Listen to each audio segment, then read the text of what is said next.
Welcome back to e learning with Hina ma'am channel. आज का जो सेशन है काफ़ी इंपॉर्टेंट सेशन है। क्यों इंपॉर्टेंट है? क्योंकि आज बात करेंगे हम 10 के दम की। 10 के दम की हमारी श्रृंखला करीबन 8 दिन से चल रही है, यही कंटिन्यू जारी रहेगी। अदरवाइज जो देते रहेंगे वो अलग रहेगा, पर 10 के दम आपको डेली मिलने वाली क्लासेसों में से एक होगा। चलिए स्टार्ट करते हैं आज का सेशन उसी मोटिवेशन कोड के साथ, जो आपको ऊर्जावान रखेगा तथा औरों से बेटर तथा अलग करने के लिए आपको प्रेरित करता रहेगा। क्योंकि हारा वही है जो लड़ा नहीं, आप हार नहीं सकते क्योंकि आपने हार मानी नहीं है।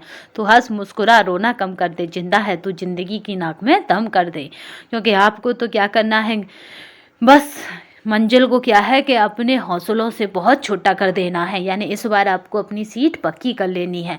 अफवाहों में मत पड़िए। यानी कुछ वीडियो चैनलों के माध्यम से ये एग्जाम यानी 23 में भी होने के आसार नहीं नजर आ रहे हैं, तो इस तरह से मत डरिए। क्योंकि ये एग्जाम कभी भी हो आप इसे नस्ते नाबूद कर देंगे, इस सोच के साथ लगे रहिए। कौन कौन से पार्ट आपके वीक है उन्हें मतलब उन वीक पार्टों को या तो आप कमेंट बॉक्स में हमसे बता सकते हैं या फिर खुद से ही उन्हें क्या कर सकते हैं, स्ट्रॉन्ग कर सकते हैं। तो चलिए आज का सेशन स्टार्ट करते हैं उसी मोटिवेशन कोड के साथ कि आप इस बार क्या है 100+ का स्कोर लेकर रहेंगे। इस बार तो आप 100+ के पार जाएंगे, क्योंकि आप 100+ के बाद जितने नज़दीक होंगे उतने ही आप अपने कुर्सी के पास होंगे। तो चलिए स्टार्ट करते हैं आज की श्रृंखला, जो काफ़ी इंपॉर्टेंट है। पहला क्वेश्चन कह रहा है फाइबर ग्लास कौन सा रेशा है। अगर फाइबर ग्लास रेशे की बात की जाएगी तो यहाँ पे ऑप्शनों के अकॉर्डिंग देखते हैं। तो पहला ऑप्शन कह रहा है खनिज है, दूसरा कह रहा है रासायनिक कृत्रिम है, तीसरा कह रहा मानव निर्मित कृत्रिम है, जबकि चौथा कह रहा खनिज है। तो यहाँ पे अगर ऑप्शन के अकॉर्डिंग देखा जाए तो पहला जो आंसर रहेगा इसका वो रहेगा क्या है, ये रासायनिक कृत्रिम है फाइबर ग्लास। ठीक है, नेक्स्ट क्वेश्चन देखते हैं। बीज युक्त तंतु है, पहला ऑप्शन है हेम्प, दूसरा ऑप्शन है जूट, तीसरा ऑप्शन है लिलन और चौथा ऑप्शन है कपास। बीज युक्त यानी जिसके रेशे में बीज पाए जाते हैं। तो इस तरह के बीजनुमा आकृति किसके रेशे में होती है, तो वो कपास के रेशे में होती है। जबकि जूट एक तंतु का होता है, हेम्प भी तंतु होता है, लिलन भी तंतु होता है। यानी पेड़ की जो शाखाएं आपने देखा होगा इस तरह से होती हैं, इसी तरह इसके जो पौधे होते हैं वो इस तरह से होती हैं, सेम जैसे आपके घर में लंबी वाली बांसी का पेड़। नेक्स्ट क्वेश्चन देखते हैं। पॉलिस्टर से निर्मित रेशा है, अगर ऑप्शन के अकॉर्डिंग देखें तो पहला कह रहा टेरिलीन है, दूसरा है लॉन है, तीसरा ऑप्शन सी ऑप्शन है डेक्रॉन है और डी ऑप्शन है कैस्ट्रॉन है।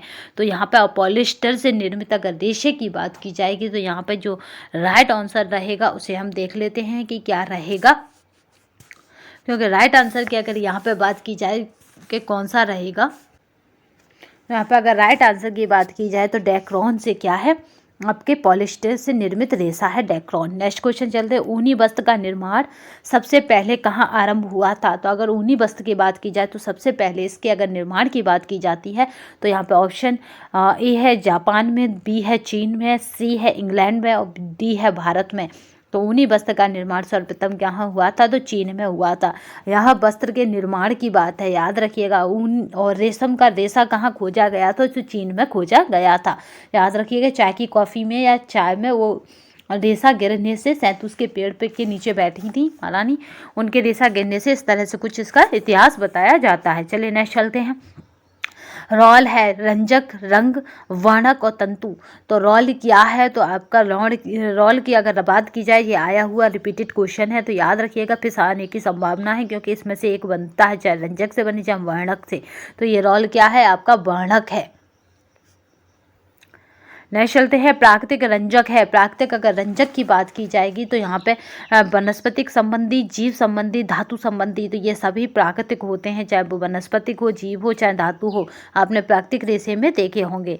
वस्त्र रंगते समय प्रयुक्त होता है, तो यहाँ पे जो राइट आंसर रहेगा नमक, तेल, चीनी या ये सभी। तो वस्त्र रंगते समय हमारा नमक प्रयुक्त होता है। अगर यहीं पर वस्त्र की जगह क्या होता, अचार होता, ठीक है, अचार होता तो आपका ये सभी हो जाता, क्योंकि तेल, चीनी और नमक ये सभी क्या करते हैं, अचार को सुरक्षित रखते हैं। क्योंकि आपने मीठी अचारी चीनी से खाई होगी, निर्मित होती है। अधिक पके रंग व टिकाऊपन वाले रंजक होते हैं, तो वाट रंजक, प्रत्यक्ष रंजक, विकसित रंजक, गंधक रंजक। तो अधिक या टिकेऊ या कहेंगे उसके रंजक होते हैं। तो यहाँ पे जो राइट आंसर रहेगा वो क्या है, अधिक पक्के व टिकाऊपन वाले रंजक होते हैं, तो ये वाट रंजक होते हैं। नेक्स्ट क्वेश्चन देखते हैं। नेक्स्ट क्वेश्चन है, किस प्रकार के क्षार का ऊनी वस्त्र पर हानिकारक प्रभाव नहीं पड़ता है? नहीं पड़ता है, याद रखिएगा क्वेश्चन पेपर में यहाँ हम अधिक उलझ जाते हैं, नहीं पड़ता नहीं देख पाते हैं और निकलते जाते हैं पढ़ के आंसर देते हुए। तो यहाँ पे ऑप्शन ए है HCl और ऑप्शन बी है टैनिक अम्ल का, एसिटिक अम्ल का, इनमें से सभी का। तो यहाँ पे जो राइट आंसर रहेगा वो है टैनिक अम्ल का क्या है, हानिकारक प्रभाव नहीं पड़ता। किस प्रकार के क्षार का ऊनी वस्त्र पर हानिकारक प्रभाव नहीं पड़ता? ठीक है, यहाँ पे अगर यहाँ देखा जाए तो कास्टिक सोडा है, बोरेक्स व अमोनिया है, ब्लीचिंग पाउडर है, इनमें से कोई नहीं। तो यहाँ पे अगर बात की जाए कि किस प्रकार के, तो यहाँ पे बोरेक्स व अमोनिया। ठीक है, यहाँ पे जो क्वेश्चन की प्रवृत्ति है उसके अकॉर्डिंग अगर आंसर की बात की जाएगी तो यहाँ पर राइट आंसर जो रहेगा बोरेक्स व अमोनिया है।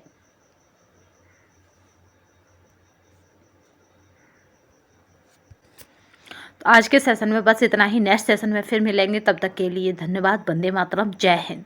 ये PDF आपको हमारे टेलीग्राम तथा व्हाट्सएप पर मिल जाएगी। आज हमने टेलीग्राम तथा व्हाट्सएप पर ऑल PDF, क्योंकि व्हाट्सएप वाले स्टूडेंटों का ये था कि जो आज जुड़े हैं उन्हें अब तक की PDF नहीं मिली होंगी, तो इसलिए हमने ऑल PDF दोबारा व्हाट्सएप तथा टेलीग्राम पर भेज दिए, जिससे कि न्यू स्टूडेंटों को भी मिल सके।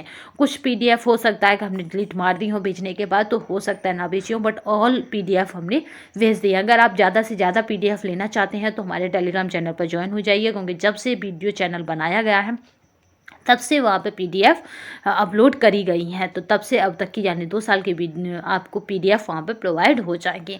तो अगर आप ज़्यादा से ज़्यादा PDF लेना चाहते हैं हम साइंस की, तो हमारे टेलीग्राम चैनल पर जुड़ जाइए। अगर आप व्हाट्सएप पे जुड़े हैं तो टेलीग्राम पर अवश्य जुड़िए, क्योंकि वहाँ से आपको सारी PDF मिल जाएगी। क्योंकि व्हाट्सएप ग्रुप पर जिस डेट से आप जुड़ते हैं उससे आगे की PDF अवेलेबल होती हैं, जबकि उससे पीछे की PDF आपको अवेलेबल नहीं हो सकती हैं। तो आज के लिए बस इतना ही। नेक्स्ट सेशन में फिर मिलेंगे, तब तक के लिए धन्यवाद। वंदे मातरम, जय हिंद।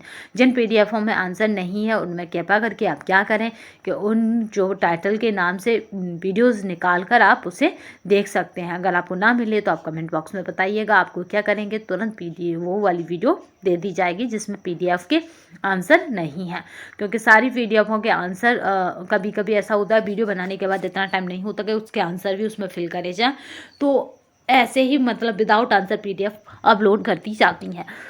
तो उनके आंसर आपको टेलीग्राम आपको क्या करना है, वीडियो पर देखने हैं। मोस्टली आंसर वाली PDF हमने दी है। नेक्स्ट आपका जो प्रैक्टिस सेट है वो जल्दी ही स्टार्ट होगा, क्योंकि यूथ के प्रैक्टिस सेट में केवल और केवल एक प्रैक्टिस सेट लगाने को रह गया। अब तक हम 9 प्रैक्टिस सेट लगा चुके हैं। 8 तक आपको विद आंसर अवेलेबल करा दिए गए हैं। ठीक है, अब 9 वाला प्रैक्टिस सेट 9 या 10 वाला प्रैक्टिस सेट जल्दी ही हम लगा के ख़त्म करेंगे। उसके बाद हमारा नेक्स्ट प्रैक्टिस सेट स्टार्ट होगा हम साइंस का ही, क्योंकि परीक्षा कभी भी हो हम उसे नस्ते नाबूद कर देंगे। इस सोच के साथ आप लगे रहिए, क्योंकि यूट्यूबरों के इस चक्कर में मत पड़िए कि वो कौन सी डेट आपको अवेलेबल करा रहे हैं, क्योंकि आपको तो मतलब अपनी एक सीट से है। तो इसलिए अपनी सीट के लिए दिलो जान लगा दीजिए, क्योंकि इस बार नहीं तो फिर कभी नहीं। इस टारगेट के साथ कि इस बार नहीं तो फिर नहीं।